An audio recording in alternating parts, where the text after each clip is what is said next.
პოლიტიკური ტალღა გვირტყავს მეთქი. ეს არის ტალღა გეოპოლიტიკური. იწყება რუსეთის ახალი იმპერიული მოდერნიზაცია, ეს დაიწყო გაიხსნის წინ, მაგრამ ჩვენ დაგვარტყა პირველმა ტალღამ, დაგვარტყა 90-იან წლებშიც, აფხაზეთშიც, ცხინვალში, დაგვარტყა ვარდების რევოლუციის დროსაც, ეს იყო პირველი დიდი გამარჯვება პუტინის პოსტსაბჭოთა სივრცეში ორგანიზაციაზე იყარა ჯავრი, ვინც დააშალა საბჭოთა კავშირი, ასე თვლიან რუსები დღემდე.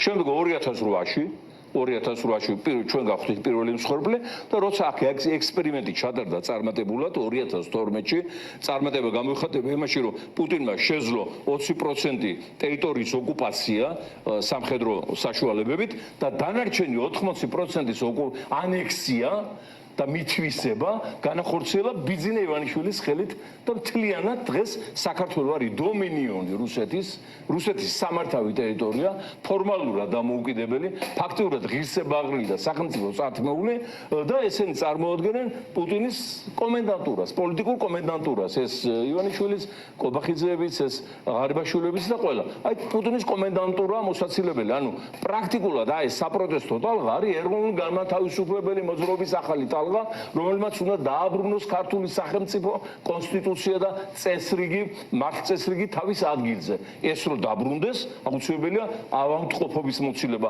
ავადმყოფობა არის ქოცური რეჟიმი და სწორედ ამიტომ არის ქართული ხალხი 100,000-ობით გამოდის, არაერთხელ გამოვიდა. გახსოვთ იქ რიყეზე რომ გადაივსო ეს საოცარი მე მგონი 9 მილიონამდე კაცი იყო მაშინ გამოსული. ეხლაც 100,000-ობით არჩევნების დღეს თანხო წარმოგიდგენიათ. ამიტომ ეს ბრძოლა გაგრძელდება და აუცილებლად დამთავრდება რეჟიმის დამარცხებით და